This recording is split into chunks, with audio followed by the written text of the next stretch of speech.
গল্পকরণে আপনারা শুনছেন হুমায়ুন আহমেদের মুক্তিযুদ্ধের উপর ভিত্তি করে উপন্যাস জ্যোৎস্না ও জননীর গল্প।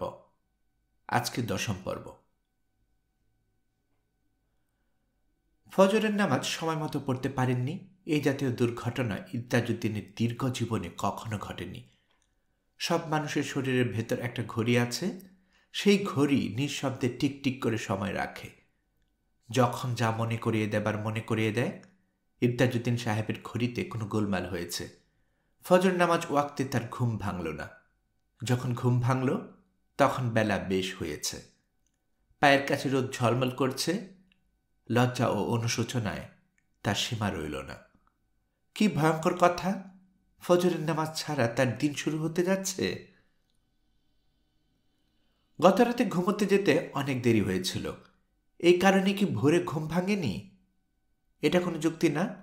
মানুষ একটা ভুল করলে ভুলের পক্ষে একের পর এক যুক্তি দাঁড়া করায়, এটা ঠিক না। ভুলকে ভুল হিসেবে স্বীকার করে নেয় ভালো। ইত্তাজউদ্দিনের মন খারাপ করে অজু করলেন, নামাজ পড়লেন। নামাজের সময় পার হয়ে যাবার পরেও তাকে কাজা করতে হলো না, কারণ আমাদের নবী করিম একবার অতিরিক্ত ঘুমের কারণে ফজরের নামাজ সময় মতো পড়তে পারেননি। তার প্রতি সম্মান দেখানোর জন্যই এই বিশেষ ব্যবস্থা। ফজরের নামাজ কাজা ছাড়াই দুপুর পর্যন্ত পড়া যাবে। জায়নামাজে দাঁড়িয়ে ইত্তাজউদ্দিনের মনে হলো, কি অসাধারণ মানুষ ছিলেন আমাদের নবী। তার প্রতিটি কাজ, প্রতিটি কর্ম কত না শ্রদ্ধা, কত না ভালোবাসার সঙ্গে স্মরণ করা হয়। ইত্তাজউদ্দিনের নিজেকে শাস্তি দেবার জন্য সকালে নাস্তা খেলেন না। স্কুলের দিকে রওনা হলেন ঠিক 9:30টায়। স্কুলে পৌঁছাতে 15 মিনিট লাগে। তারপরেও হাতে থাকে 15 মিনিট। ক্লাস শুরু হয় 10টায়। এখন অবশ্য কোনো ক্লাস হচ্ছে না, ছাত্ররা আসছে না। স্কুল বন্ধ থাকবে না খোলা থাকবে এ ধরনের কোনো সরকারি ঘোষণাও নেই। কিছু শিক্ষক আসেন, কমন রুমে বসে কিছুক্ষণ গল্পগুজব করে, যে যার বাড়িতে চলে যান। গল্পগুজবের একমাত্র বিষয় দেশের কি হচ্ছে। শিক্ষকদের প্রায় সবাইকে দেখা যায় আনন্দিত ভঙ্গিতে আলোচনায় অংশ নিচ্ছেন। পাকিস্তানি মিলিটারি যে ভয়াবহ জিনিস, এ ব্যাপারে তারা অতি দ্রুত ঐক্যমত্যে পৌঁছেন। কোনো এক বিচিত্র কারণে পাকিস্তানি মিলিটারির শৌর্যবীর্যের কথা বলতে এদের ভালো লাগে। শুনেছেন নাকি, সব তো একেবারে শোয়ায় ফেলেছে, যেদিকে যাচ্ছে একেবারে শ্মশান বানিয়ে যাচ্ছে। জ্বালাও পোড়াও বলে এত যে লাফালাফি ধাক্কা যাক কি, এক ধাক্কাই শেষ। পাকিস্তানি মিলিটারি যে কি জিনিস, যে জানে সে জানে। এদের মধ্যে কিছু আছে যাদের আবার অন্ধকারে চেন দিয়ে বেঁধে রাখে, সাক্ষাৎ আজরাইল। দরকারের সময় ছাড়ে, তখন আর কোনো উপায় থাকে না।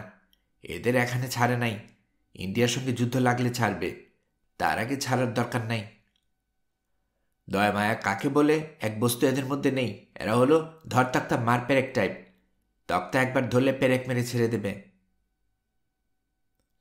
পেরেক মারতে মারতে আসছে, পেরেক মেরে বাঙালি সিধা করে দেবে।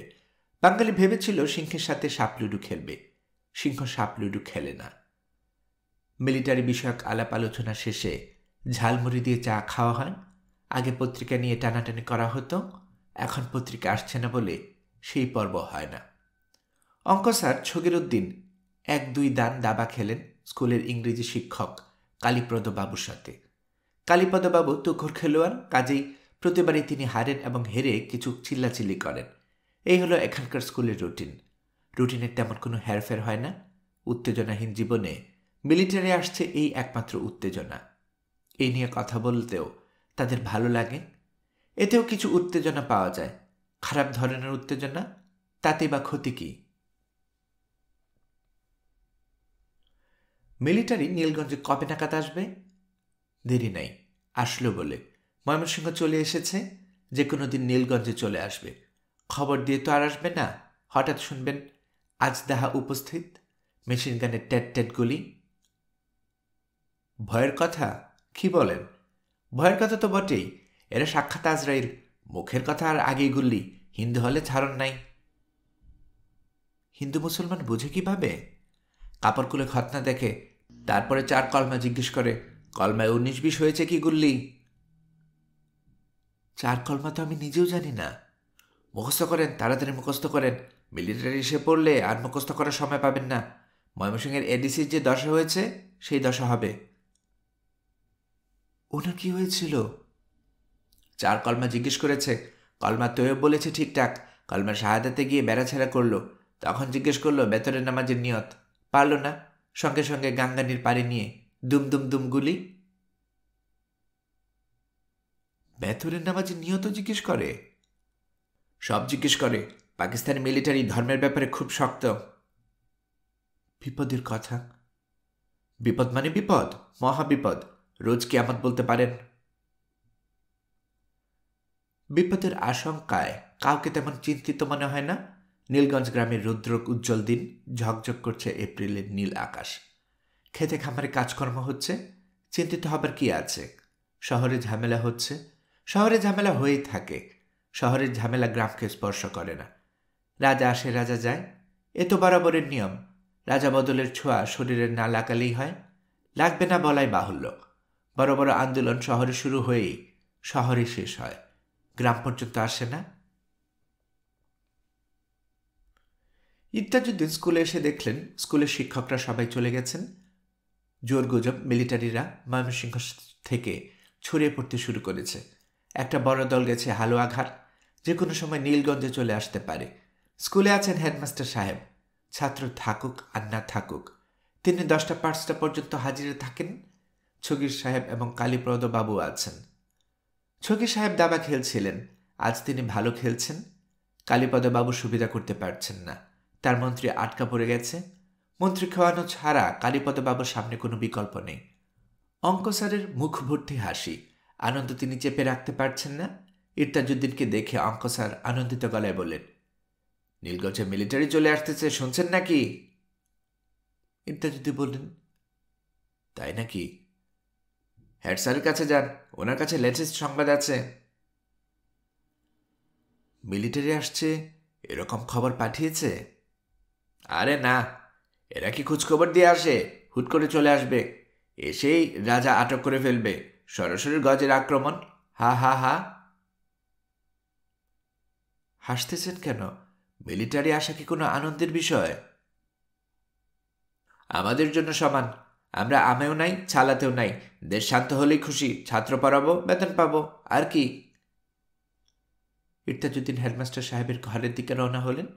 ছগি সাহেব দাবার বোর্ডের উপর ঝুঁকে পড়লেন। ইচ্ছা করলেই তিনি মন্ত্রীটা খেতে পারেন, খেতে ইচ্ছে করছে না।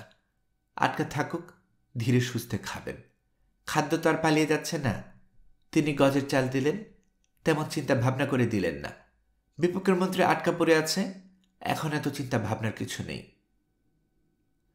হেডমাস্টার মনসুর সাহেব মাথা নিচু করে কি যেন লিখছিলেন। ইরতাজউদ্দিনকে দেখে মাথা তুললেন। ইরতাজউদ্দিন বললেন, আপনার কি হয়েছে? মনসুর সাহেব জবাব দিলেন না। নিজের ব্যক্তিগত ব্যাপার নিয়ে তিনি কথা বলতে চান না, তার ভালো লাগে না। গত 3 রাত ধরে তার ঘুম হচ্ছে না। তিনি তার স্ত্রীকে নিয়ে এসেছেন। স্বামী আশেপাশে থাকলে মহিলা অনেকটা সুস্থ থাকেন। এবার তার ব্যতিক্রম দেখা যাচ্ছে। এখন তিনি স্বামীকে চিনতে পারছেন না। এক রাতে তিনি স্বামীকে ঘরে ঢুকতে দেখে চিৎকার করে উঠলেন, এই তুমি কে? তুমি ঘরে ঢুকলা কেন? খবরদার খবরদার। মনসুর সাহেব বললেন, আসিয়া, আমাকে চিনতে পারছো না? আমি আমি খবরদার, আমি আমি করবা না, খবরদার। হেডমাস্টার সাহেব রাতে আলাদা ঘরে ঘুমান। আসিয়াকে তালাবদ্ধ করে রাখতে হয়। ছাড়া পেলে তিনি একা একা নদীর পাড়ে চলে যাবেন। ইরতাজউদ্দিন বললেন, মিলিটারি নাকি আসছে? মনসুর সাহেব হাতের কলম নামিয়ে রাখতে রাখতে বললেন, আসবে তো বটেই। শুধু শুধু বন্যগ্রামে আসবে কেন? দেশটাকে নিজের মুঠোয় নিতে হলে আসতেই হবে। কবে আসবে সেটা কথা। শহরগুলো দখল এরা নিয়ে নিয়েছে, এখন ছড়িয়ে পড়বে। কোনো রেসিস্টেন্স পাচ্ছে না, কাজেই ছড়িয়ে পড়ার ব্যাপারটা দ্রুত ঘটবে। রেসিস্টেন্স হবে? অবশ্যই হবে, কে জানে। এখনই হয়তো শুরু হয়েছে। সামনের দিন বড়ই ভয়ঙ্কর ইরতাজ সাহেব। কেউ বুঝতে পারছেন না, কিন্তু আমি বুঝতে পারছি। ভাবির শরীর এখন কেমন? ভালো না। তাকে এখানে আনা ঠিক হয় নাই। মনে হয় বাপ ভাইয়ের কাছে সে ভালো ছিল, তাকে এখানে এনে ভুল করেছি।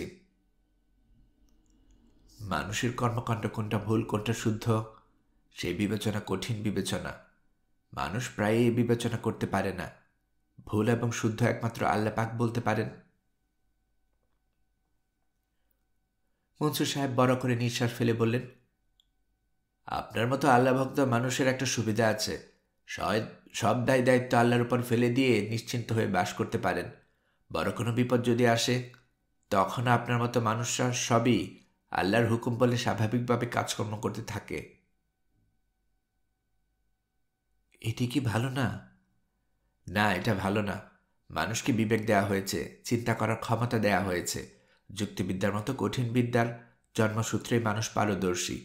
সেই মানুষ যদি সবই আল্লাহর হুকুম বলে চুপ করে থাকে তাহলে কিভাবে হয়? আল্লাহ পাক আমাদের সবুর করতে বলেছেন। ভালো কথা, সবুর করেন। আপনার ছোট ভাইয়ের কোনো খবর পেয়েছেন? শাহেদ না তার নাম? জি, তার নাম শাহেদ। না, কোনো খবর এখনো পাই নাই। এটা নিয়েও নিশ্চয়ই আপনার মনে কোনো দুশ্চিন্তা নাই। সবই আল্লাহ পাকের ইচ্ছেই হচ্ছে, তাই না?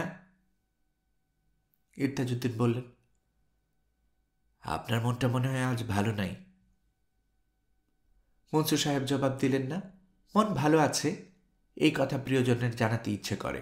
মন ভালো নাই, এই খবর ঢোল পিটিয়ে দিতে ইচ্ছে করে না।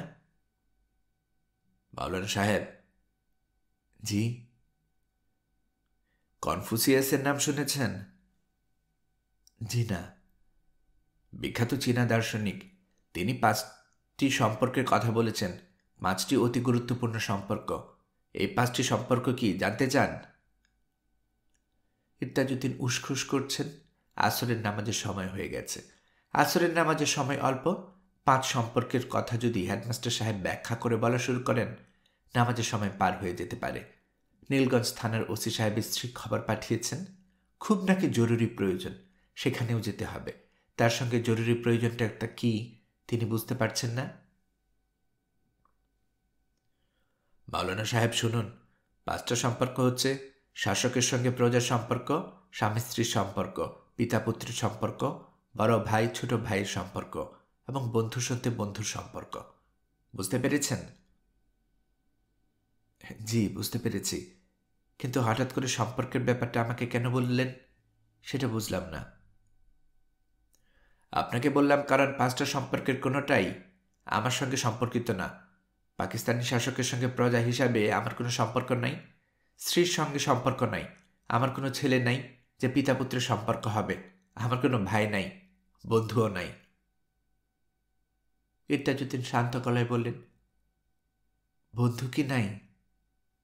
হেডমাস্টার সাহেব সঙ্গে সঙ্গে বললেন, বন্ধু আছে, আপনি আছেন। আপনার কথাটা মনে ছিল না। খুব কাছাকাছি যারা থাকে তাদের কথা মনে থাকে না। নামাজের সময় হয়ে গেছে, উঠি। বলতে বলতে ইরতাজউদ্দিন উঠে দাঁড়ালেন। জায়নামাজে দাঁড়ানোর পর জাগতিক সব চিন্তা ভাবনার মাথার থেকে দূর করতে হয়। বেশিরভাগ সময়ে এই কাজটা তিনি করতে পারেন। আজ পারলেন না। কনফুসিয়াস নামে চীনা দার্শনিকের কথা মাথায় ঘুরতে লাগল। সূরা ফাতিহা পড়ার সময় তার মনে হলো কনফুসিয়াস ভুল করেছেন। আসল দুটো সম্পর্ক বাদ দিয়ে গেছেন, মাতা পুত্র সম্পর্ক, মাতা কন্যা সম্পর্ক। তিনি কি ইচ্ছে করে এই ভুলটা করেছেন, নাকি ভুলটা অজান্তে হয়েছে? মার সঙ্গে কি তার সম্পর্ক ভালো ছিল না?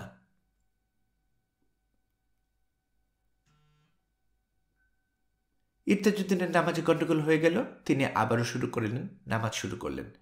এইবার তার মাথায় ওসি সাহেবের স্ত্রীর কথা চলে এলো। মহিলার নাম তিনি জানেন, নামটা এখন মনে পড়ছে না। নামাজে দাঁড়ানোর অর্থ আল্লাহ পাকের সামনে দাঁড়ানো। আল্লাহ পাকের সামনে দাঁড়িয়ে একজন মহিলার নাম মনে করার চেষ্টা আল্লাহ পাকের সঙ্গে বেয়াদবি করার চেয়েও বেশি। ইরতাজউদ্দিন প্রাণপণ দিয়ে চেষ্টা করছেন নাম মনে না করার। লাভ হচ্ছে না। মাথার মধ্যে ঘুরছে, কি যেন নাম, কি যেন নাম, ফলের নামে নাম। ফলটা কি আঙ্গুর, বেদানা? নামের মধ্যে ক আছে। ক দিয়ে যে ফল তার নাম মনে পড়ছে, সেই নাম কেউ রাখবে না, কলা। তাহলে নামটা কি? এদিকে ছগির সাহেবও খুব হইচই শুরু করেছেন। কালীপদবাবুর মন্ত্রী খাওয়ার পরেও তিনি হেরে গেছেন। আসলে মন্ত্রী খেতে গিয়েই ভুলটা করেছেন। মন্ত্রী ছিল টোপ, তিনি বোকার মতো টোপ গিলেছেন, টোপ গিলে ফেসে গেছেন। ছগির সাহেব চেঁচাচ্ছেন, আপনি যা করেছেন তার নাম ভাওতাবাজি, ভাওতাবাজি খেলা না। কালীপদবাবু বললেন, ভাওতাবাজি কি করলাম? ভাওতাবাজি কি করেছেন বুঝেন না? হিন্দু জাতটাই ভাওতাবাজের জাত। মিলিটারি যে ধরে ধরে নুনু কেটে মুসলমান বানিয়ে দিচ্ছে, ভালো করছে। আপনার যন্ত্রটা কাটা দরকার। এটা কিরকম কথা? অতি সত্যি কথা। ভাওতাবাজির খেলা আমার সঙ্গে খেলবেন না, বুঝেছেন? আমার সঙ্গে যদি খেলতে চান স্ট্রেট খেলবেন। আমি তো খেলতে চাই না, আপনি জোর করে খেলতে বসান। আমি জোর করে খেলতে বসাই আপনাকে? অবশ্যই। আপনি যে শুধু ভাওতাবাজ তাই না, আপনি মিথ্যাবাদী নাম্বার 1। আমি মিথ্যাবাদী? Shut up! চিৎকার করছেন কেন? আবার কথা বলে শাট আপ মালাউন। ইরতাজউদ্দিন নামাজ শেষ করে কমন রুমে এসে দেখেন দুজনের ঝগড়া মিটমাট হয়ে গেছে। তারা আবারও দাবা খেলতে বসেছেন। কনফুসিয়াসের কথা হয়তোবা সত্যি। বন্ধুত্বের সম্পর্ক গুরুত্বপূর্ণ সম্পর্ক। ভাই এবং বোন পাওয়া যেমন ভাগ্যের ব্যাপার, বন্ধু পাওয়া ভাগ্যের ব্যাপার। ওসি সাহেবের স্ত্রী ইরতাজউদ্দিনকে দেখে কদম বুচির জন্য নিচু হল। ইরতাজউদ্দিন খুবই বিব্রত হলেন। ঠিক তখনই মেয়েটির নাম তার মনে পড়ল, কমলা। ইরতাজউদ্দিন বললেন, মাগো, মাথা নিচু করে সালাম করা ঠিক না। মানুষ একমাত্র আল্লাহ পাক ছাড়া আর কারো কাছে মাথা নিচু করবে না, এটাই আল্লাহ পাকের বিধান। কমলা নরম গলায় বলল, এইসব বিধান আপনাদের মতো জ্ঞানীদের জন্যে, আমার মতো সাধারণের জন্য না। আমি একটা স্বপ্ন দেখেছি, স্বপ্নের বিষয়ে কথা বলার জন্য আপনাকে ডেকেছি।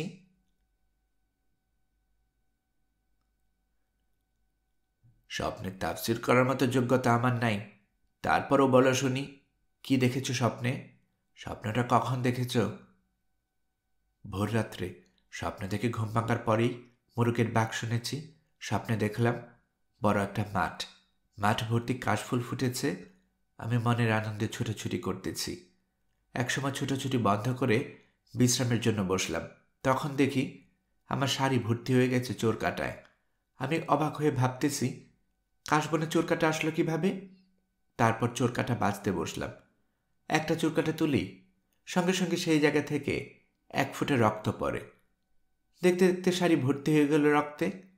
এই হলো স্বপ্ন। স্বপ্ন দেখার পর থেকে খুব অস্থির লাগতেছে। ইরতাজউদ্দিন বললেন, স্বপ্ন দেখে অস্থির হওয়ার কিছু নেই।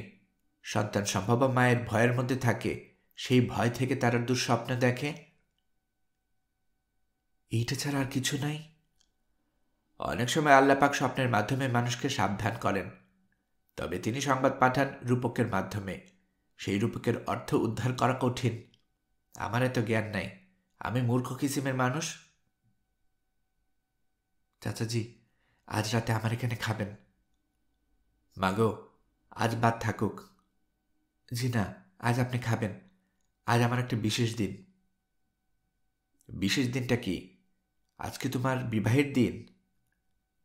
কমলা জবাব না দিয়ে মাথা নিচু করে রইল, হাসল।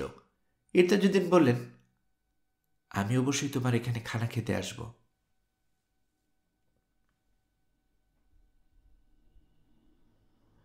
14 এপ্রিল বুধবার। নীলগঞ্জ থানার ওসি ছদরুল আমিন তার বাসার সামনে মোড়ায় বসে আছেন। তিনি অসম্ভব ক্ষুধার্ত। ক্ষুধার কথা বলতে পারছেন না, কারণ তার স্ত্রী প্রসব ব্যথায় সকাল থেকে ছটফট করছে। অবস্থা মোটেও ভালো না। প্রথম পোয়াতি, সমস্যা হবে জানা কথা। এই পর্যায়ে যে হবে ছদরুল আমিন বুঝতে পারেননি। বুঝতে পারলে স্ত্রীকে অবশ্যই তার বাপের বাড়িতে রেখে আসতেন। ডাক্তার কবিরাজ নিয়ে ছুটাছুটি যা করার তারাই করত। তিনি যথাসময়ে টেলিগ্রাম পেতেন, এ বয়, কংগ্রেচুলেশনস। তিনি মিষ্টি নিয়ে শ্বশুরবাড়িতে উপস্থিত হতেন। তা না করে বেকুবের মতো স্ত্রীকে নিজের কাছে রেখে দিয়েছেন। এখন মেয়েও সামলাতে পারছেন না। নান্দিনায় একজন MBBS ডাক্তার আছেন, তাকে আনতে গতকাল একজন কনস্টেবল পাঠিয়েছিলেন। ডাক্তার আসেননি, কনস্টেবলও আসেনি। ছদরুল আমিনের ধারণা কনস্টেবল নান্দিনায় না গিয়ে বাড়ি চলে গেছে। হুকুম বলে এখন আর কিছু অবশিষ্ট নেই। যে যার মতো কাজ করছে। থানার 10 জন কনস্টেবল, একজন সেকেন্ড অফিসার এবং একজন জমাদার থাকার কথা। আছে মাত্র 4 জন। তারা কোনো ডিউটি করছে না, দিনরাত ঘুমোচ্ছে, আরামের ঘুম। থানার ওসিকে দেখে লাফ দিয়ে উঠে দাঁড়িয়ে স্যালুট করবে, তাও কেউ করছে না। বিছানার পাশে ফিরে হাই তুলছে।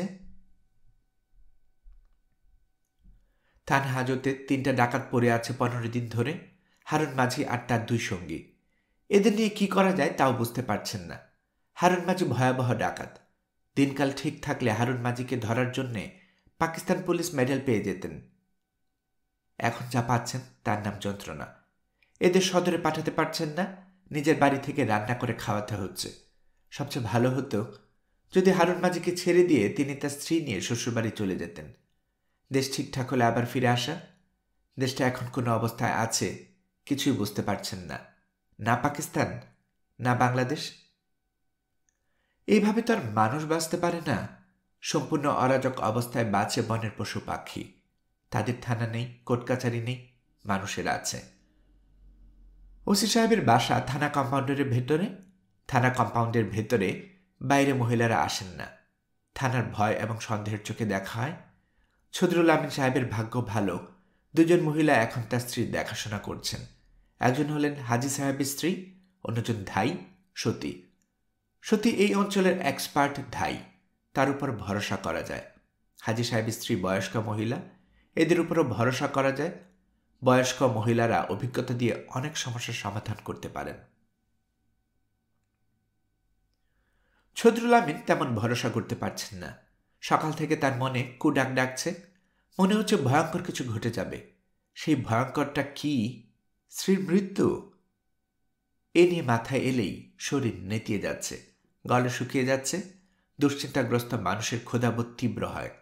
ছদরুল আমিন খিদের কষ্টেই এখন বেশি কষ্ট পাচ্ছেন। ঘরে চিরা মুড়ি আছে, গুড় আছে, কাউকে বললে এনে দেয়, কিন্তু কাউকে বলতে লজ্জা লাগছে। স্ত্রীর এখন তখন অবস্থা, আর তিনি ধামাভর্তি গুড়মুড়ি নিয়ে বসেছেন, তা হয় না। স্ত্রীর পাশে গিয়ে কিছুক্ষণ বসতে ইচ্ছে করছে। বেচারি নিশ্চয়ই ভয়ে অস্থির হয়ে আছে। এরকম অবস্থা মা খালার পাশে থাকেন, তার কেউ নেই। স্বামী হাত ধরে পাশে বসে থাকলে অনেকটা ভরসা পেত, তাও সম্ভব না। এই অঞ্চলে নিয়মকানুন করা, আতুর ঘরে পুরুষ মানুষের প্রবেশ নিষেধ। নবজাত শিশু নিয়ে মা আতুর ঘর থেকে অন্য ঘরে যখন যাবেন তখন শুধু পুরুষরা যেতে পারবে, তার আগে না। তার একবার মনে হচ্ছে নিয়মের গোষ্ঠী কিলাই। বসি কমলার পাশে। গতকাল রাতে বড় লজ্জা পেয়েছেন। পোলাও কর্মা দেখে অবাক হয়ে বলেছেন, ঘটনা কি? কমলা কিছু বলেনি, শুধু হেসেছে। ইরতাজউদ্দিন খাওয়ার দাওয়াত আসার পর জানতে পারলেন আজ তাদের বিবাহ বার্ষিকী। এই তারিখ ভুলে যাওয়ায় খুবই অন্যায় হয়েছে তার। ছদরুল আমিন সিগারেট ধরালেন। খালি পেটে সিগারেট ধরানোর জন্য সারা শরীর গলিয়ে উঠল। মনে হলো বমি হয়ে যাবে। হাজি সাহেবের স্ত্রী বের হলেন। এই মহিলাও হাজি, স্বামীর সঙ্গে হজ করে এসেছেন। তার প্রমাণ হিসেবে সবসময় আলখাল্লার মতো একটা বোরকা পরেন। বোরকা পরলেও ভদ্রমহিলা আধুনিক। পুরুষদের সঙ্গে কথা বলেন। নীলগঞ্জের অন্য মেয়েদের মতো পুরুষ দেখলেই পালিয়ে যাবার জন্য ব্যস্ত হয়ে পড়েন না, কিংবা শক্ত খাম্বার মতো হয়ে পড়েন না। ভদ্রমহিলা ছদরুল আমিনের দিকে তাকিয়ে শক্ত গলায় বললেন, গতিক ভালো না, আল্লাহর নাম নেন। কলসাটির মাওলানা সাহেবের কাছে লোক পাঠান উতারের জন্য। উতার দিয়ে নাভি দুইতে হইবে। উতারটা কি? পানি পড়া। কলসাটির মাওলানা সাহেব, উতার হলো শেষ চিকিৎসা। তাড়াতাড়ি পুলিশ পাঠায় দেন। জি আচ্ছা। ছদরুল আমিন থানার দিকে রওনা হলেন। টিপ টিপ করে বৃষ্টি পড়ছে। আকাশ মেঘলা, সবকিছু কেমন আধা খেচড়া। বৃষ্টি হলে ঝমঝমি হবে, আকাশ হবে ঘন কালো। হাজত ঘরের দরজায় ঘটন ঘটন শব্দ হচ্ছে। ছদরুল আমিনকে দেখে হারুন মাঝি তার ধবধবে সাদা দাঁত বের করে বলল, ওসি সাহেব, ভুক লাগছে, খানা দিবেন না? কাল খাইলাম পোলাও কর্মা, আজ খালি পানি। চুপ থাক। ভুক লাগছে তো ফাঁস দিলে ফাঁস দিবেন, না খাওয়ায় মারবেন, এটা কেমন বিচার? হারামজাদা চুপ। হারুন মাঝি হেসে ফেলল। তার গায়ের রং কুচকুচে কালো, সুন্দর মায়া কারা চেহারা। এ লোক ঠান্ডা মাথায় 10-12টা খুন করেছে ভাবাই যায় না। ছদরুল আমিন বললেন, ঘরে অসুবিধা আছে, পাক হয় নাই? না খাইয়া থাকুন, চিরামুড়ির ব্যবস্থা করেন। চিরামুড়ির ব্যবস্থা অবশ্য করা যায়, সেটাই ভালো হয়। তিনি খানিকটা খেয়ে নেবেন। উত্তরের জন্য কাউকে পাঠাতে হবে। তিনি আশেপাশে কোনো কনস্টেবল দেখলেন না। কি দিন ছিল আর কি দিন হয়েছে। আগে 24 ঘন্টা সেন্ট্রি ডিউটিকো থাকতো। ঘন্টায় ঘন্টায় ঘন্টি পিটিয়ে সময় জানানো হতো। গ্রামের মানুষ থানার ঘন্টি শুনে সময় বুঝত। আজ কিছুই নেই। সদরুল আমিন থানার বারান্দায় এসে দাঁড়ালেন, আর তখনই চোখে পড়ল 2টা জিপ আর 3টে ট্রাক আসছে। আস্তে আস্তে আসছে। রাস্তা ভালো না, দ্রুত আসারও উপায় নেই।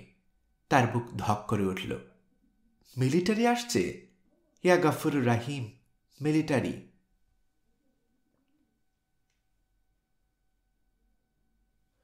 মিলিটারির কনভয় নিয়ে যাচ্ছিল পাঞ্জাব রেজিমেন্টের কর্নেল মোশতাক। তার গন্তব্য ভৈরব। হঠাৎ তাকে বলা হলো ভৈরব না গিয়ে নীলগঞ্জ থানার হল্ট করতে। কারণ কিছুই ব্যাখ্যা করা হলো না। ওয়্যারলেসের সংক্ষিপ্ত মেসেজ। পথে কোনো ঝামেলা হয়তো হয়েছে। ছোটখাটো ঝামেলা তৈরি হচ্ছে, গুরুত্বহীন ঝামেলা। অতি উৎসাহী কিছু ছেলে পেলে মিলিটারি কনভয় দেখে 303 রাইফেল গুলি ছুড়ে বসল। হাস্যকর কাণ্ড তো বটেই। হাস্যকর কাণ্ডগুলোর ফলাফল মাঝে মাঝে অশুভ হয়। তবে এখনও তার ইউনিটে কিছু হয়নি। বাঙালি সেনাবাহিনী বিদ্রোহ করেছে বলে শোনা যাচ্ছে। সরাসরি যুদ্ধে নেমে পড়েছে এমন খবর নেই। তাদের কাছেও অস্ত্রশস্ত্র নেই। অস্ত্রের সমস্যা তারা অবশ্য মিটিয়ে ফেলতে পারবে। গায়ের সঙ্গে গা লেগে আছে হিন্দুস্তান। পাকিস্তানকে একটা শিক্ষা দেওয়ার জন্য 1947 সাল থেকে তারা খাপ ধরে বসে আছে। এই তাদের সুযোগ। মূর্খ বাঙালি বুঝে না হিন্দুস্তান আসলে কি চায়। তারা পূর্ব পাকিস্তান গিলে খেতে চায়। তবে সেই সুযোগ তারা পাবে না। উচিত শিক্ষা তাদের দেয়া হবে। সেই সঙ্গে উচিত শিক্ষা দেয়া হবে বদমাশ বাঙালিদের। প্রবল ঝাঁকুনি খেয়ে কর্নেল মুস্তাকের জিপ থেমে গেল। তিনি জানালা দিয়ে বিরক্ত মুখে গাড়ির চাকা দেখার চেষ্টা করলেন। বোঝাই যাচ্ছে চাকা পাংচার হয়েছে। মিনিট 10 সময় নষ্ট হবে। চলন্ত কনভয়ের কাছে মিনিট 10 সময় অনেক সময়। এই সময় বড় ধরনের অঘটন ঘটে যেতে পারে। দেশে গেরিলা অ্যাক্টিভিটিস নেই। যদি থাকতো তিনি তার বাহিনীকে গাড়ি থেকে নামিয়ে সতর্ক অবস্থায় নিয়ে যেতেন। এখন তেমন সাবধানতা গ্রহণের সময় আসেনি। দরিদ্র একটা অঞ্চলের কাঁচা রাস্তা, দুধারে ধানক্ষেত, ভয়ের কিছুই নেই। কর্নেল সাহেব জিপ থেকে নেমে গাড়ির চাকার বদল দেখতে লাগলেন। গরমে শরীর ঘেমে যাচ্ছে। নীলগঞ্জ থানায় রাত কাটাতে হলে একটা শাওয়ার নেওয়ার ব্যবস্থা করতে হবে। গত 3 দিন ধরে তিনি খাকি পোশাক গায়ে নিয়ে ঘুমোচ্ছেন। শরীর ঘামছে। সেই ঘাম শরীরে শুকিয়ে যাচ্ছে। কুৎসিত অবস্থা। গত সপ্তাহে নিউজ উইক সঙ্গে আছে, এখনো পড়া হয়নি। রাতে পড়া যেতে পারে। গাড়ির চাকা বদলাতে অনেক সময় লাগলো। সব কি রকম ঢিলাঢালা হয়ে গেছে। যুদ্ধ অবস্থায় এসব কাজ হবে বিদ্যুতের মতো। কর্নেল মুস্তাক বিরক্তিতে ভ্রু কোচকালেন। মনের বিরক্ত প্রকাশ করলেন না। এইসব কাজ হবে বিদ্যুতের মতো। কর্নেল মুস্তাক বিরক্তিতে ভ্রু কোচকালেন, মনের বিরক্তি প্রকাশ করলেন। নীলগঞ্জ থানার ওসি কর্নেল সাহেবকে সেলুট দিলেন। তার পেছনে 3 জন কনস্টেবল। তারা প্রেজেন্ট আর্ম ভঙ্গিতে দাঁড়িয়ে আছে। কর্নেল সাহেব বললেন, সব ঠিক হে? সদরুল আমিন বললেন, yes sir. Very good. What's your name? Sadrul Amin. নাম তো বহুত আচ্ছা হে। কর্নেল মুস্তাক আবারও হাসলেন। সদরুল আমিনের বুকে রক্ত এবং পেটের ক্ষুধা 2 মিলিটারি দেখে পানি হয়ে গিয়েছিল। কর্নেল সাহেবের মুখের হাসি দেখেও লাভ হলো না। বুক ধকধক করেই যাচ্ছে। কর্নেল সাহেব হ্যান্ডশেকের জন্য হাত বাড়ালেন। সদরুল আমিন হ্যান্ডশেক করলেন। গম্ভীর গলায় বললেন, ডরতাকেও ডরো মাও। এই ঘটনা ঘটল দুপুর 3টায়। বিকাল 5টায় ঘটল সম্পূর্ণ অন্য ঘটনা। সদরুল আমিনকে সোহাগী নদীর কাছে নিয়ে গুলি করে মেরে ফেলা হলো। সদরুল আমিন সাহেব একা ছিলেন না। তার সঙ্গে ছিল 5 জন হিন্দু, 2 জন আনন্দমোহন কলেজের ছাত্র। এরা মুসলমান। মৃত্যুর আগে আগে সদরুল আমিন একটা ব্যাপার নিয়ে ভাবছিলেন। উতার আনতে যাকে পাঠানো হয়েছে সে কি এসেছে?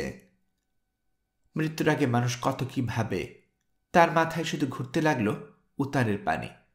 উতার শব্দটা বারবার উচ্চারণ করতেও তার খুব মজা লাগছিল। নীলগঞ্জ থানা কম্পাউন্ডার খুব জমজমাট। গেটে মিলিটারি সেন্ট্রি। থানার মূল বিল্ডিং এর বারান্দায় 2টো পেট্রোম্যাক্স জ্বলছে। রাজ্যের পোকা এসে জড়ো হয়েছে। পোকাদের আনন্দের সীমা নেই। থানার পেছনে বাঁধানো কুয়া। কুয়ার পাশে কর্নেল সাহেব থাকার জন্য তার তাঁবু খেটেছেন। আজ রাত কর্নেল সাহেবকে নীলগঞ্জে থাকতে হবে। কর্নেল মুস্তাক আহমেদ তার তাঁবুর সামনে চেয়ারে বসে আছেন, টুলের উপর পা তুলে ক্লান্তি দূর করার চেষ্টা করছেন। তিনি গা থেকে 2 দিনের বাসি কাপড় এখনো খুলেননি, তবে শিগগিরই খুলবেন। তার গোসলের জন্য কুয়া থেকে বালতি ভর্তি ঠান্ডা পানি তোলা হয়েছে। তিনি স্নানে যাওয়ার আগে পুরোপুরি নিশ্চিত হতে চান যে তার দলটি রাতে থাকা এবং খাওয়ার ব্যবস্থা হয়েছে। জোয়ানদের রাতে ঘুমানোর ব্যাপারটা তেমন জরুরি নয়, তবে খাওয়ার ব্যাপারটা জরুরি। পুরো দলটি বলতে গেলে সারাদিন না খাওয়া।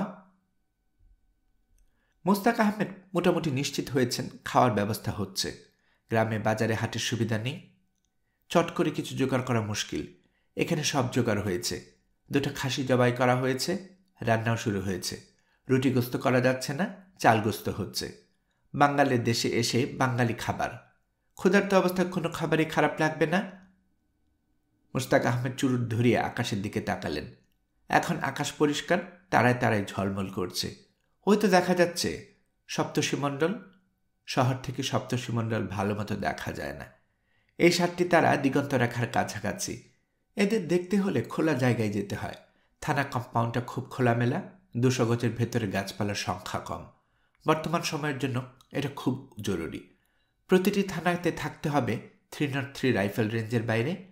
গাছপালার কাভারে কোনো অতি উৎসাহী যেন গুলি করার স্পর্ধা না করে। মগ ভর্তি 1 মগ কফি মুস্তাক আহমেদের পাশে এনে রাখা হলো। কফি নিয়ে এসেছেন নীলগঞ্জ থানার 2nd অফিসার ফরিদ উদ্দিন। থানার চার্জ বর্তমানকে তাকে দেয়া হয়েছে। ফরিদ উদ্দিন কর্নেল সাহেবের সামনে অ্যাটেনশন হয়ে দাঁড়িয়ে আছেন। চলে যেতে পারছেন না, আবার দাঁড়িয়ে থাকতেও পারছেন না। তার পা অল্প অল্প কাঁপছে। তিনি যেন তার সামনে সাক্ষাৎ মৃত্যু দেখতে পাচ্ছেন। মুস্তাক আহমেদ কফির মগে চুমুক দিয়ে বললেন, do you have something in your mind? প্রশ্ন না বুঝেই ফরিদ উদ্দিন বললেন, yes sir. Speak out. Farid Uddin আগে যেমন দাঁড়িয়েছিলেন এখনও তেমনি দাঁড়িয়ে রইলেন। কর্নেল সাহেব হাতের ইশারায় তাকে চলে যেতে বললেন।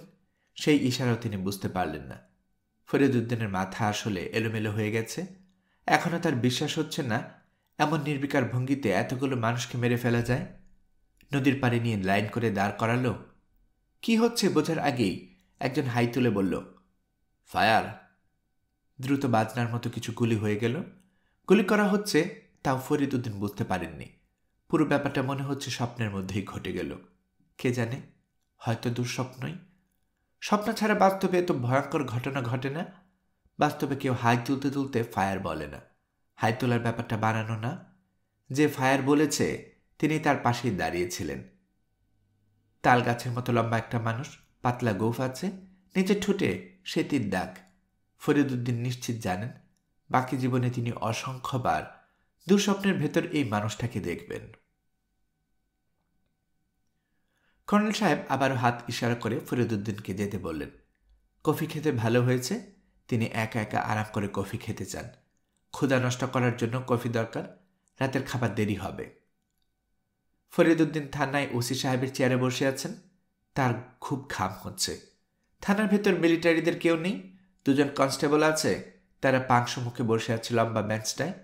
ফরিদ উদ্দিনের সামনের চেয়ারে বেশ আয়েশ করে বসে আছে হারুন মাঝি। কর্নেল সাহেব সব হাজতিদের ছেড়ে দেবার হুকুম দিয়েছেন। সব হুকুমের মুখেই, কাগজপত্রে কিছুই নেই। পরবর্তীতে এই নিয়ে নিশ্চয়ই ঝামেলা হবে।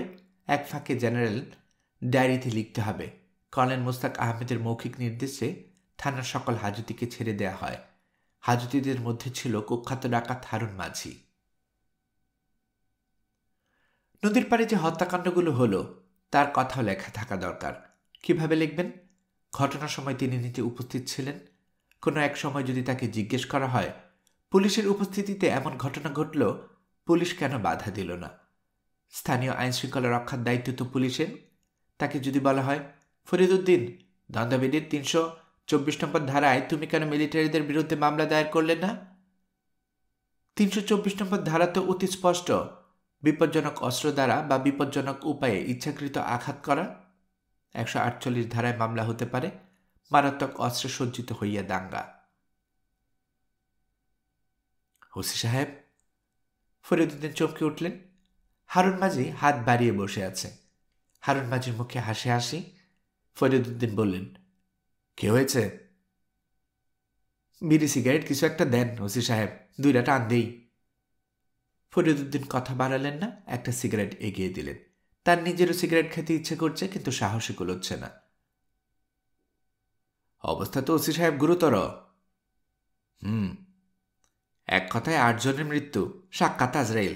কি বলেন ওসি সাহেব? এর নাম পাক মিলিটারি। ইচ্ছা হইল গুলি করে হিসাব শেষ করে দিল। নগদ হিসাব, বাকির কারবার নাই। বেশি কথা বলিস না হারুন।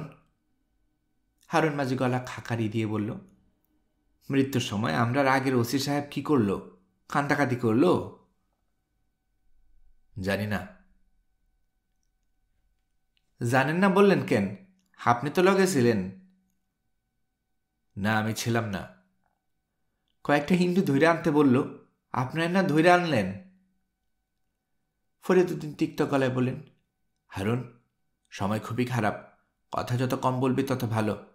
তোকে ছেড়ে দিয়েছি, তুই চলে যা, ডাকাতি শুরু কর। এত কথা কিসের? মিলিটারি কি এখানে থাকবো? জানি না। আগের ওসি সাহেবের যে সন্তান হওয়ার কথা, সেই বিষয়ে কিছু জানেন? সন্তান হইছে? জানি না। উত্তারের ফানির জন্য ওসি সাহেবের লোক পাঠাইছিল। ফানি নিয়ে আসছে কিনা জানেন কিছু? হারুন, চুপ। জি আইসা, এবার চুপ করলাম। দেন আরেকটা সিগারেট দেন। ফরিদুদ্দিন নিঃশব্দে আরেকটা সিগারেট দিলেন। হারুন মাঝি প্রথমে সিগারেটের আগুন দিয়ে সিগারেট ধরাতে ধরাতে বলল, আমরা আগের ওসি সাহেব সদরুল সাহেব বিরাট সাহসী লোক ছিলেন, বাঘের কইজা ছিল। ফরিদুদ্দিন জবাব দিলেন না। হঠাৎ করে তার প্রচণ্ড মাথা ধরেছে, তিনি মাথা তুলতেই পারছেন না। এরকম কখনো হয় না, আজ কেন হচ্ছে? ওসি সাহেব, সদরুল স্যার আমার কেমনে ধরছে সেই গল্পটা শুনেন। সে এক বিরাট ইতিহাস। ইতিহাস বলতে হবে না, চুপ করে থাক। আমি গেছি আমার বড় শ্যালকের বাড়িতে। তার একটা পুত্র সন্তান হয়েছে, সংবাদ পেয়ে গিয়েছি। সন্তানের মুখ দেখে 100 টাকার একটা চকচকা নোট দিলাম। শ্যালক বলল, দুলাভাই রাড্ডা থাকেন, ভালো মন্দ 4টা খান। আমি রাজি হইলাম। শেষ রাইতে বাড়ি ঘেরাও দিল পুলিশে। ব্যাগের ভিতরে আমার গুলি ভরা বন্দুক। টান দিয়ে হাতি নিতেই দরজা খুলে ওসি সাহেব ঢুকলেন। বললাম, ওসি সাহেব, গুলি করে দেব? ওসি সাহেব বললেন, কর, গুলি কর। বন্দুকের সামনে এরকম কথা বলা সহজ না, কলজা লাগে, বাঘের কলজা লাগে। ওসি সাহেবের ছিল বাঘের কলজা। হারুন, আর কথা না, আর একটা কথা বললে হাজতে নিয়ে ঢুকাবো। হারুন মাঝি দাঁত বের করে হাসতে হাসতে বলল, এইটা পারবেন না, মিলিটারি মুক্তি দিছে, আপনার কিছু করণের ক্ষমতা নাই।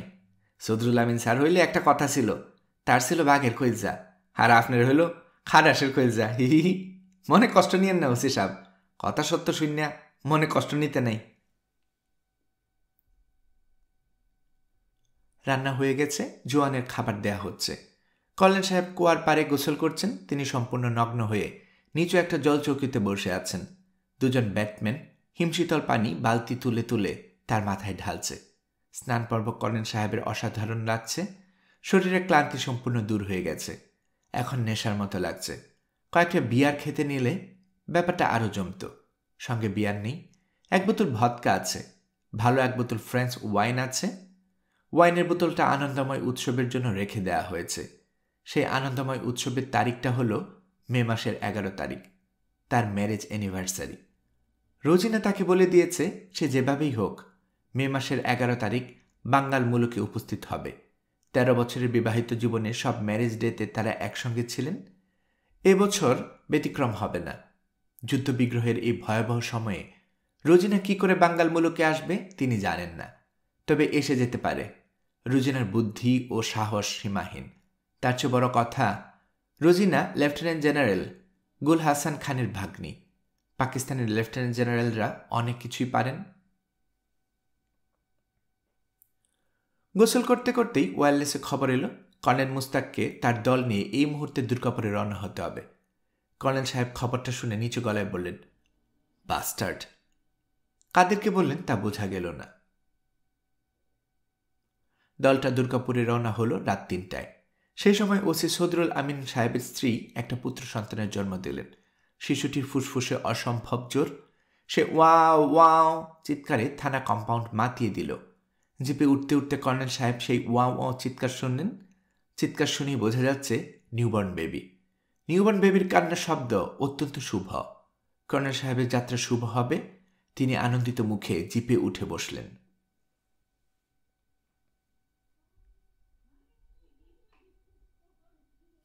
সকাল থেকে বিরামহীন বৃষ্টি। দুপুরে একটু থেমেছিল, বিকেলে আবার আকাশ কালো করে বৃষ্টি নামল। আসমানি বৃষ্টি দেখছিল। দারোগা বাড়ির টানা বারান্দায় দাঁড়ালে চোখ অনেক দূর পর্যন্ত চলে যায়। খোলা প্রান্তরে বৃষ্টি দেখতে অন্যরকম লাগে। সাদা একটা পর্দা যেন আকাশ থেকে নেমে এসেছে। বাতাস পেয়ে পর্দাটা কাঁপতে থাকে, এঁকে বেঁকে যায়। বড় অদ্ভুত লাগে। শহরে বসে এই বৃষ্টি দেখা যায় না। দোতলা বারান্দা থেকে দেখা যাচ্ছে রুনি ভিজছে, পা টিপে টিপে বাগানে নেমেছে, ফুল ছেঁড়ার চেষ্টা করছে, বেলি ফুল। সরফরাজ সাহেবের চোখে পড়লে প্রচণ্ড ধমক খাবে।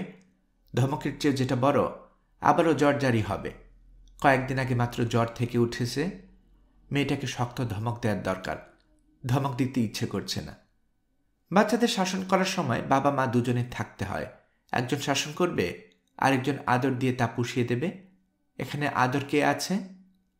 শাহেদের কথা মনে করে আসমানের চোখে পানি এসে পড়ার মতো হলো। সে নিজেকে সামলালো।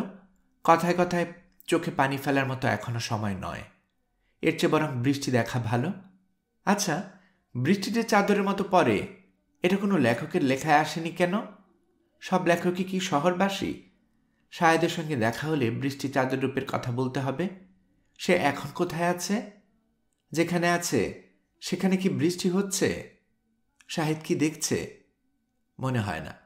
শাহেদের মধ্যে কাব্যভাব একেবারেই নেই। বর্ষা বাদলার দিনে সে কাঁথা মুড়ি দিয়ে ঘুমোতে পছন্দ করে। ঘুম ভাঙলে মাথা উঁচু করে বলে, এই একটু খিচুড়ি টিচুড়ি করা যায় না? বেগুন ভাজা দিয়ে খিচুড়ি হেব্বি জমতো। মানুষটার খাওয়া দাওয়ার কোনো ঠিক ঠিকানা নেই। খিচুড়ি জমবে ইলিশ মাছ ভাজা দিয়ে, ভুনা গোস্ত দিয়ে। বেগুন ভাজা দিয়ে খিচুড়ি আবার কি? ভেতরের বাড়ি থেকে মোতালেব সাহেব ডাকলেন, আসমানি কোথায়? আসমানি। আসমানি বারান্দা ছেড়ে যেতে ইচ্ছে করছে না। বৃষ্টিতে ভিজে ভিজে রুনি ফুল চুরি করছে, এদিক ওদিক তাকাচ্ছে। এই দৃশ্যটা দেখতে বড় ভালো লাগছে। মেয়েটা ভালো দুষ্ট হয়েছে তো। আড়াল থেকে মেয়ের এই নতুন ধরনের দুষ্টুমি দেখার সুযোগ তো আর সবসময় হবে না। তাছাড়া মোতালেব সাহেব কি জন্য ডাকছেন আসমানি জানে, গল্প করার জন্য। গল্প বলার সময় এক দৃষ্টিতে তাকিয়ে থাকবে, সান্ত্বনা দেবার ভঙ্গিতে পিঠে হাত দেবে। কি কুৎসিত স্বভাব! যতই দিন যাচ্ছে মানুষটার কর্দজ স্বভাব তত স্পষ্ট হচ্ছে। আর তার গল্পের বিষয়বস্তু অদ্ভুত। সব গল্পেই মিলিটারি বিষয়ক। একই গল্প দুবার তিনবার করে বলেছে।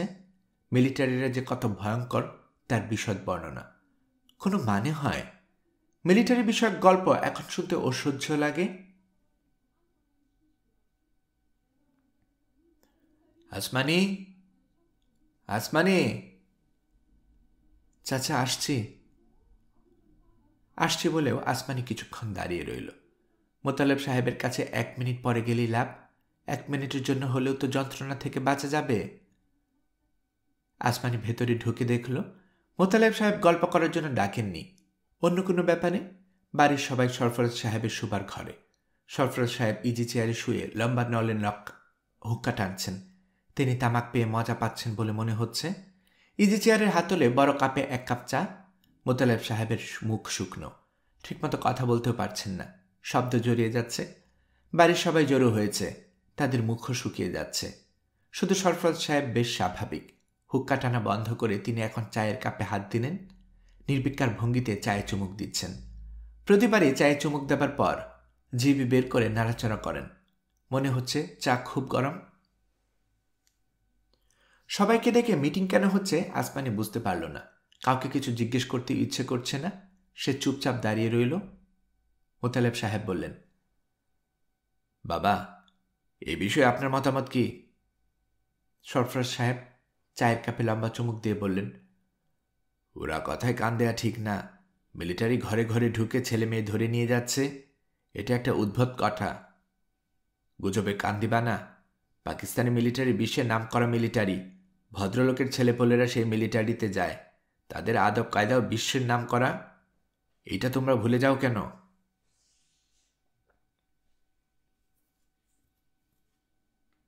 মোতালেব সাহেব বললেন, এইটা আপনি অবশ্য ঠিকই বলেছেন বাবা, আমি এই দিক দিয়ে চিন্তা করি নাই।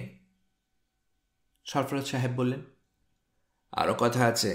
এটা হলো দারোগা বাড়ি, এবারের একটা আলাদা ইজ্জত আছে। যাকে যতটুকু ইজ্জত দেওয়ার দরকার, মিলিটারি তাকে ততটুকু ইজ্জত দেয়।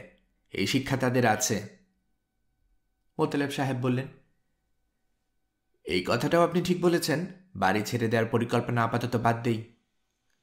অবশ্যই বাদ দিবা। ঝড় বৃষ্টির মধ্যে যাইবা কই? তোমরা তো আর যার তার বাড়িতে উঠতে পারো না। মোতালেব সাহেব তৎক্ষণাৎ বললেন, সেটাও একটা বিবেচনার বিষয়। ঝড় বৃষ্টির মধ্যে একদল মানুষ নিয়ে কার বাড়িতে উঠব? সরফরাজ সাহেব চায়ের কাপে শেষ চুমুক দিয়ে বললেন, গুজবের উপর ভরসা করবা না, ভরসা করবা আল্লাহ পাকের উপর। আয়াতুল কুরসি পরে বাড়ি বন্ধন দিয়ে বসে থাকো, ইনশাল্লাহ কিচ্ছু হবে না।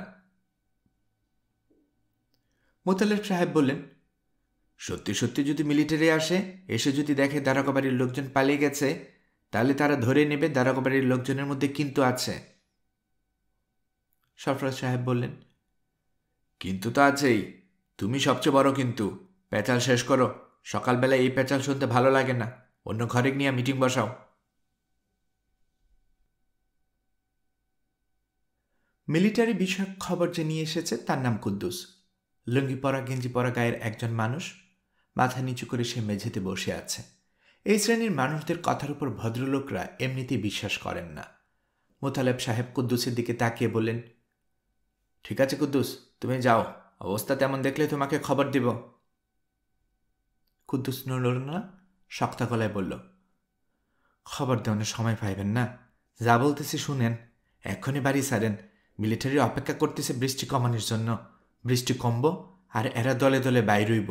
প্রথমে আসবো দারোগা বাড়ির। মোতালেব সাহেব বললেন, এত নিশ্চিন্ত হয়ে বলছো কি করে? মিলিটারিরা কি তোমার সঙ্গে সলা পরামর্শ করেছে? কুদ্দুস ঘাড় বাঁকিয়ে বলল, হ, করছে। আপনারা যা কইতেছি করেন। হাতে সময় নাই, সময় খুবই সংক্ষেপ। প্রথমে দারোগা বাড়ি আসবে কেন? মিলিটারির সাথে আছে মজিদ মিয়া। দারোগা বাড়ির সাথে তার পুরানো বিবাদ। মোতালেব সাহেব বললেন, দারোগা বাড়ির সাথে তার বিবাদ থাকতে পারে, মিলিটারির সঙ্গে তো তার দারোগা বাড়ির বিবাদ নাই। হাত জোর করতেছি, আমার কথাটা শুনেন। মোতালেব সাহেব বললেন, আচ্ছা ঠিক আছে কুদ্দুস, তুমি এখন যাও, আমরা এখানেই থাকব। বাড়িঘর ছেড়ে যাওয়া ঠিক না। এতে মিলিটারির সন্দেহ আরও বাড়ে। মিলিটারিরা যুদ্ধের সময় খুবই সন্দেহপ্রবণ থাকে। চাচা মিয়া, আমার কথাটা শুনেন। তোমার কথা তো মন দিয়ে শুনলাম। এখন আমাদের নিজের বুদ্ধি বিবেচনার মতো কাজ করতে দাও। তোমার বিবেচনা কাজ করলে তো আর আমাদের পোষাবে না। কুদ্দুস উঠে চলে গেল। জাহেদা বললেন, আমার তো ভালো লাগতেছে না, ওর কথা শুনলেই হইতো। মোতালেব সাহেব বললেন, এত গুজব শুনলে বাঁচা যাবে না। তুমি বরং মিলিটারির জন্য চা নাস্তার আয়োজন করো। মুরগির কোরমা আর পরোটা। এরা পরোটা মাংসের ভক্ত। জাহেদা পরোটা মাংসের ব্যবস্থা করতে গেলেন। বৃষ্টি সন্ধ্যার আগে আগে ধরে এলো এবং আশ্চর্য কাণ্ড, সন্ধ্যায় সন্ধ্যায় দারোগা বাড়িতে একদল মিলিটারি এলো। এদের সঙ্গে আছে homeopath doctor Majid doctor. Kuddus এই মজিদ ডাক্তারের কথাই বলেছিল। সরফরাজ সাহেব পাঞ্জাবি গায়ে বের হয়ে এলেন। মজিদ ডাক্তার ছুটে এলো, কদম বুসি করল। সরফরাজ বললেন, ব্যাপার কি মজিদ? ইনারা আপনারা দুই একটা কথা জিজ্ঞেস করবে। তুমি এদের সাথে কেন? ফদগার চিনে না, আমারে বলো ফদ চিনায় দাও। মিলিটারি মানুষ, কিছু বললে তো আর না করতে পারি না। এরা না শোনার জাত না। তুমি পথ চিনাচ্ছ? খুবই ভালো কথা। মিলিটারি দলের প্রধান অল্প বয়স্ক একজন ক্যাপ্টেন। সরফরাজ সাহেব খুবই আদবের সঙ্গে ক্যাপ্টেন সাহেবকে বসতে বললেন। ক্যাপ্টেন আদবের ধার দিয়েও গেলেন না, কঠিন গলায় বললেন, কিয়া তুম আওয়ামী লীগ? সরফরাজ সাহেব মেজাজ খারাপ হয়ে গেল। তিনি প্রায় 90 বছরের এক বৃদ্ধ, আর সেদিনের চ্যাংরা ছেলে তাকে তুমি করে বলছে। তিনি তার মেজাজ নিয়ন্ত্রণ করলেন, বিনয়ের সঙ্গে বললেন, জি নেহি, মুসলিম লীগ। তুম মুসলমান? জি হ্যাঁ। তুমকো দাড়ি কাহা? সরফরাজ সাহেব এই পর্যায়ে একটা বোকামি করলেন। তিনি নিখুঁত উর্দুতে যা বললেন তার সরল বাংলা হলো, তুমিও তো মুসলমান, তোমার দাড়ি কোথায়? যার নিজের দাড়ি নেই সে অন্যের দাড়ির খোঁজ কেন নেবে? এত বড় বেয়াদবি মিলিটারি সহ্য হবার কথা না। ক্যাপ্টেন সাহেবের ইশারায় একজন জোয়ান এসে বুটের লাথি বসালো। সরফরাজ সাহেব গড়িয়ে বারান্দা থেকে বাগানে পড়ে গেলেন। তার গলা থেকে কোনো রকম শব্দ বের হলো না। মোতালেব এবং সরফরাজ সাহেব ছাড়াও বাড়িতে আরও 3 জন পুরুষ মানুষ ছিল। তারা লুকিয়ে পড়েছিল। এই পর্যায়ে তারা বের হয়ে এলো। মিলিটারি সরফরাজ সাহেবকে বাদ দিয়ে বাকি সবাইকে ধরে নিয়ে গেল। সেই রাতে তাদের গুলি করে মেরে ফেলা হলো। সরফরাজ সাহেব মারা গেলেন ভোরবেলায় রক্তবমি করতে করতে।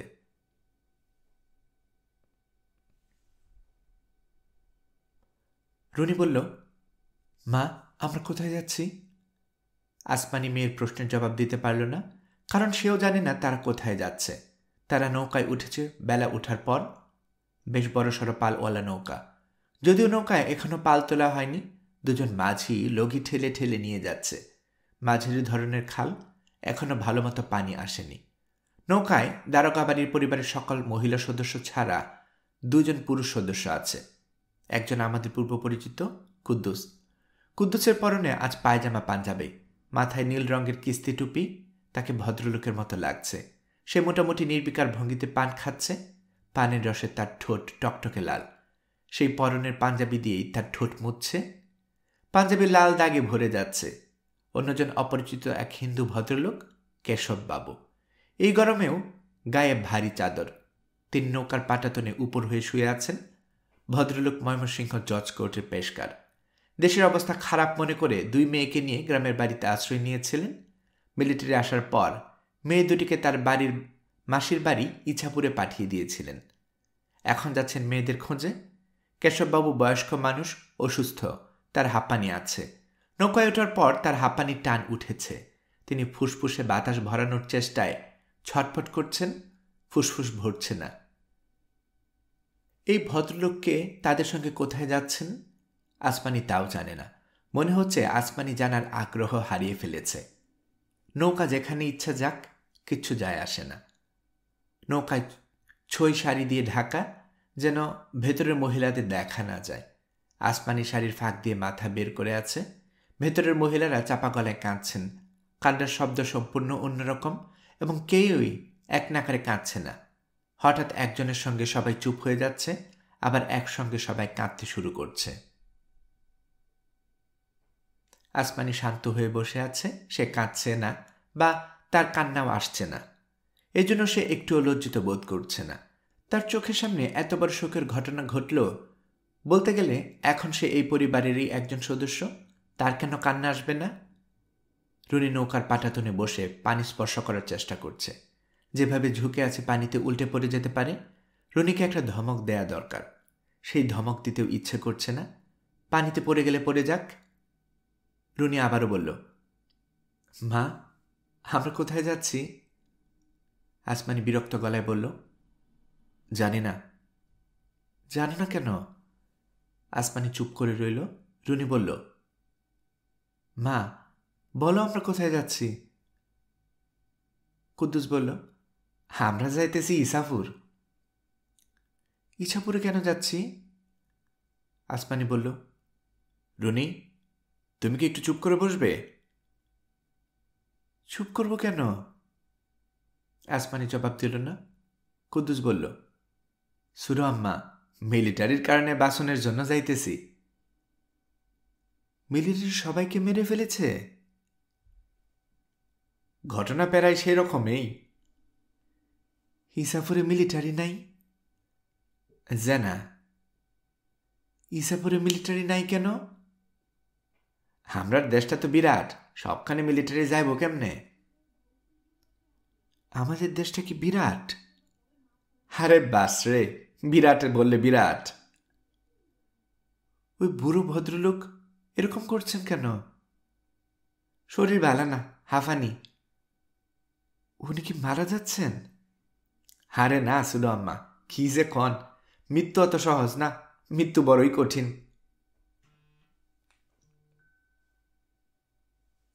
আসমানি এক ঝলক কুদ্দুসের দিকে তাকালো। মৃত্যু সহজ না সে বলছে কিভাবে? সে নিজে কি দেখেছে মৃত্যু সহজ না কঠিন? তিনজন মানুষকে ধরে নিয়ে গেল, সুস্থ সবল ভালো মানুষ। ভোরবেলা খবর এলো মোতালেব সাহেবের ডেড বডি গাঙ্গের পাড়ে পড়ে আছে। অন্য দুটি ডেড বডি পানিতে ভেসে চলে গেল। মোতালেব সাহেবের শবদেহ উদ্ধার হয়নি। কে আনতে যাবে? সবাই জীবন বাঁচানোর জন্য ব্যস্ত। তারা পালিয়ে যাচ্ছে। আতঙ্কে সবচেয়ে বড় অস্থির হয়েছেন মোতালেব সাহেবের স্ত্রী জাহেদা খানম। তাকে কুদ্দুস এসে বলেছিলেন, হাম্মা চলেন, আপনি আর আমি দুইজনে যাই, লাশটা নিয়ে আসি। আপনার সঙ্গে থাকলে মিলিটারি কিছু বলবো না। স্ত্রী স্বামী ডেড বডি নিতে আসছে, এইটা অন্য ব্যাপার। মিলিটারি যত খারাপই হোক, হেরা মানুষ, এটা বিবেচনা করব। জাহেদা রাজি হননি। নৌকায় তিনি বেশ স্বাভাবিক আছেন, কান্নাকাটি করছেন না। অপরিচিত এক মহিলার কাছ থেকে পান নিয়ে মুখে দিলেন। তার পান খাওয়া দেখে মনে হচ্ছে তিনি পান খেয়ে খুব আরাম পাচ্ছেন। মাথা বের করে নদীতে পানের পিক ফেললেন। তার কোলে একটা বালিশ, তিনি বালিশ হাতছাড়া করছেন না। বালিশের তোলার ভেতর টাকা এবং সোনার গয়না। আসমানি অলস চোখে তাকিয়ে আছে। চারদিকে এত সুন্দর। মানুষের দুঃখ কষ্টে প্রকৃতি কিছু যায় আসে না, সে তার মতোই থাকে। খালের পানি কি পরিষ্কার, ঝকঝক করছে। এই সময় নদীর পানি ঘোলা থাকে। ভাদ্র মাসের দিকে পানি পরিষ্কার হতে থাকে। এই খালের পানি এত পরিষ্কার কেন? কিছুক্ষণ পরপর আকাশের ঝাঁকে ঝাঁকে বক উড়ে যাচ্ছে। নীল আকাশে বক উড়ছে। এই দৃশ্যটা এত সুন্দর। দেশ যদি ঠিকঠাক হয়ে যায়, আবার যদি শাহেদের সঙ্গে দেখা হয়ে যায়, তাহলে শাহেদকে নিয়ে ঠিক এই খাল দিয়ে নৌকা ভ্রমণে যেতে হবে। শাহেদের সঙ্গে কি দেখা হবে? কেশববাবু উঠে বসেছেন। তার চোখ টকটকে লাল, চোখের কোণে ময়লা জমেছে, তার দিকে তাকানো যাচ্ছে না। কুদ্দুস বলল, শরীরের ভাব কি? কেশববাবু বললেন, একটু ভালো বোধ করছি, চোখ যন্ত্রণা দিচ্ছে। মনে হয় চোখ উঠতেছে, চারদিকে চোখ উড়া বেড়াম। ইছাপুর যেতে আর কতক্ষণ লাগবে? এই ধরেন 2-3 ঘন্টা। রুনি এক দৃষ্টিতে কেশববাবুর দিকে তাকিয়ে আছে। কুদ্দুস বলল, সুরো আম্মা, এইরকম করে চোখ উড়া মানুষের দিকে, চোখের দিকে তাহান নাই, যে তাহায় তারও চোখ উড়ে। রুনি বলল, কেন? কুদ্দুস উদাস গলায় বলল, কেন তা কেমনে বলবো, এইটা হইল আল্লাহ পাকের বিধান। আল্লাহ পাকের বিধান থাকা সত্ত্বেও রুনি তাকিয়ে রইল। এরকম লাল চোখের মানুষ সে আগে দেখেনি। কেশববাবু বললেন, খবরটা শোনা দরকার। কুদ্দুস বলল, শোনার দরকার হলে শুনেন, আপনার কাছে তো ট্রানজিস্টর আছে। মেয়েরা সব কান্নাকাটি করছে, এর মধ্যে ট্রানজিস্টর ছাড়া কি ঠিক হবে? এইটা আপনার বিবেচনা। কেশববাবু ঢাকা ধরলেন। খবরে বলা হলো পূর্ব পাকিস্তানের অবস্থা সম্পূর্ণ স্বাভাবিক। বিদেশি সাংবাদিকদের একটা টিম সারা প্রদেশে ঘুরে বলেছেন, আইনশৃঙ্খলা সেনাবাহিনীর পূর্ণ নিয়ন্ত্রণে, দেশের কাজকর্ম স্বাভাবিক গতিতে চলছে। অফিস আদালতে উপস্থিতির সংখ্যা আগের মতো। যারা এখনও কাজে যোগ দেননি তাদের অবিলম্বে কাজে যোগ দিতে বলা হয়েছে। গণচীনের পররাষ্ট্র দপ্তর থেকে বলা হয়েছে, পূর্ব পাকিস্তানে যা ঘটেছে তা সম্পূর্ণ পাকিস্তানের অভ্যন্তরীণ ব্যাপার। এ ব্যাপারে বাইরের হস্তক্ষেপ বাঞ্ছনীয় নয়। পূর্ব পাকিস্তানের চালের দাম স্থিতিশীল রাখার জন্য পশ্চিম পাকিস্তান থেকে চাল ভর্তি জাহাজ চট্টগ্রাম বন্দরে ভিড়েছে। মাল খালাস শুরু হয়েছে। কুদ্দুস বলল, দেশের অবস্থা তো ভালোই। কেশব বললেন, তাকে খুব চিন্তিত মনে হলো। ইছাপুরে নৌকা ভিড়ল দুপুর নাগাদ। নৌকাঘাট জনশূন্য। অন্য সময় কেরায়া নৌকা, ঘাস কাটা নৌকা, জায়গায় জমজমাট হয়ে থাকে। আজ একটা প্রাণীও নেই। চা বিস্কিটের একটা দোকান ছিল, সেটাও বন্ধ। কুদ্দুস বলল, কেমন কেমন জানি লাগতেছে, বিষয়টা কি? বিষয় জানতে দেরি হলো না। মিলিটারির একটা দল আজ ভোরবেলাতেই ইছাপুরে এসেছে। তারা জায়গা নিয়েছে ইছাপুর থানায়। তাণ্ডব শুরু হয়েছে। মিলিটারিরা ড্রাম ভর্তি কেরোসিন নিয়ে এসেছে। হিন্দু ঘরবাড়ি জ্বালানো শুরু হয়েছে। ঘরবাড়ি জ্বালানোর জন্য আজকের দিনটাও শুভ। বাতাস নেই, বৃষ্টি নেই। কুদ্দুসরা নৌকা থেকে নামল না। শুধু কেশববাবু নেমে গেলেন। কাঁদো কাঁদো মুখে রুনির দিকে বললেন, মা গো, আমার জন্য একটু প্রার্থনা করো। রুনি অবাক হয়ে হলো। এত মানুষ থাকতে এই লোকটা তাকে প্রার্থনা করতে বলছে কেন? প্রার্থনা কিভাবে করে তাও সে জানে না। নৌকা ছেড়ে দেওয়া হয়েছে। মাঝে দুজন প্রাণপণে লগি ঠেলছে। এই অঞ্চল ছেড়ে যত দ্রুত সরে যাওয়া যায়। খালের পারে বুড়ো এক লোক বসেছিল।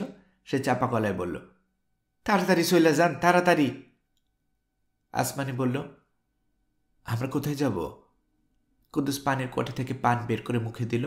উদাস গলায় বলল, জানি না।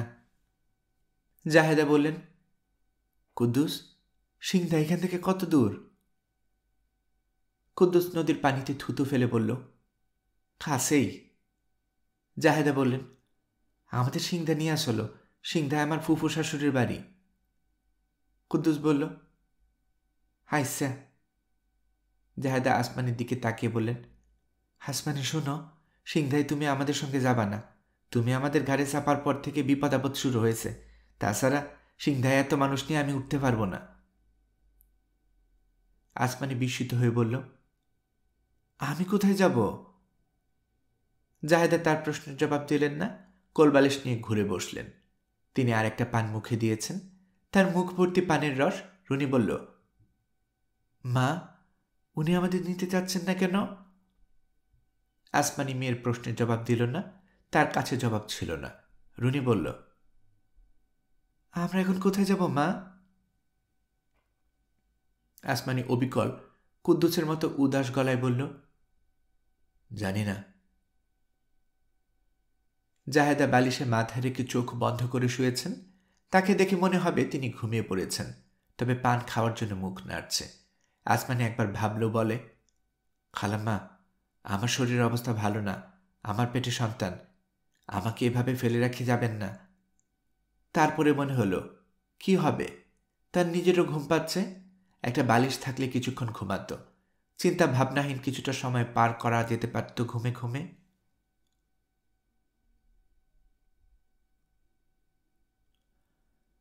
গল্পকরণে এতক্ষণ আপনারা শুনছিলেন হুমায়ুন আহমেদের লেখা উপন্যাস জ্যোৎস্না ও জননীর গল্প এর 10ম পর্ব।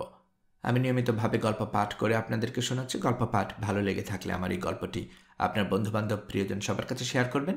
তাতে করে তারা এই গল্পটি শোনার সুযোগ পাবে। আপনারা ভালো থাকবেন, সে প্রত্যাশা এখানে বিদায় নিচ্ছি।